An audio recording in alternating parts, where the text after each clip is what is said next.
আমার প্রিয় বন্ধুরা, আজকে তোমাদের কাছে ধর্মের একটা অভাবনীয় ঘটনা তোমাদের কাছে বলছি, যেটা সর্বান্তকরণেই বাস্তব। আমাদের ভারতবর্ষে 99% মানুষ এই কথাটা জানে না। ভালো করে শোনো, বোঝো, তাহলে দেখবে অনেক কিছু জানতে পারবে।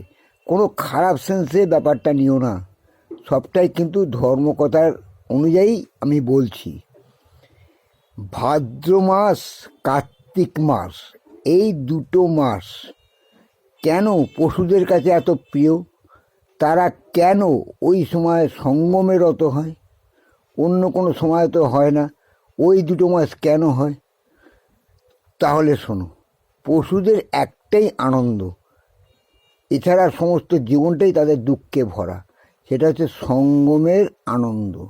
ওই সঙ্গমের আনন্দ ওই ভাদ্র মাস এবং কার্তিক মাস, এই দুটো মাসেই ওরা প্রাণ ভরে উপভোগ করে।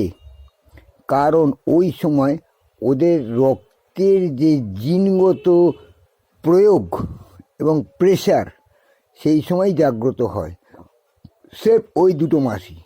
সেই জন্যেই ওরা ওই সময় সঙ্গমে রত হয়। পুরাণে এবং ধর্মগ্রন্থে আছে দ্রৌপদীর পঞ্চস্বামী ছিল।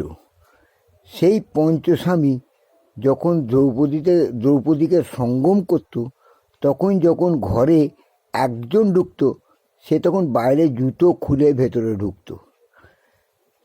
তার সঙ্গম হয়ে গেলে সে যখন বাইরে আসতো আবার জুতো পরে চলে যেত, আবার আরেকজন ঢুকে জুতোটা বাইরে রেখে ভেতরে ঢুকে দ্রৌপদীকে সঙ্গম করত। এইভাবে পঞ্চস্বামীর সঙ্গেই দ্রৌপদী সঙ্গমে রত হতেন। এই সিস্টেমেই বাইরে জুতো খুলে তবে ভেতরে ঢুকতে হবে, যাতে বাইরের লোক জানতে পারে যে ভেতরে কেউ ঢুকেছে, তখন তার ঢোকা বারণ। সেই অনুযায়ী ভীম একদিন সঙ্গমে রত হয়েছেন, জুতো বাইরে খোলা ছিল। এমন সময় কুকুর ঘুরতে ঘুরতে সেই জুতো দেখে সেই জুতোটাকে নিয়ে চলে যায়।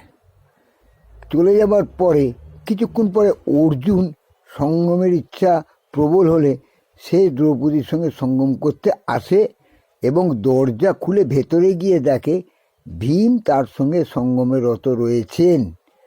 এই কাণ্ড দেখার পর দ্রৌপদী লজ্জায় পড়ে তখন কুকুরকে অভিশাপ দিলেন, আজকে তুমি যেমন আমাদেরকে লজ্জায় ফেলেছ, সেই রকম লজ্জায় তুমি সবার সামনে পড়বে, সমস্ত পৃথিবীর লোক তোমাকে লজ্জা দেখবে। তোমরা এই লজ্জার কারণেই আজকে তোমরা পশু হয়ে বছরের দুটো মাস, ওই ভাদ্র মাস আর কার্তিক মাসে তোমরা সঙ্গমে রত হবে।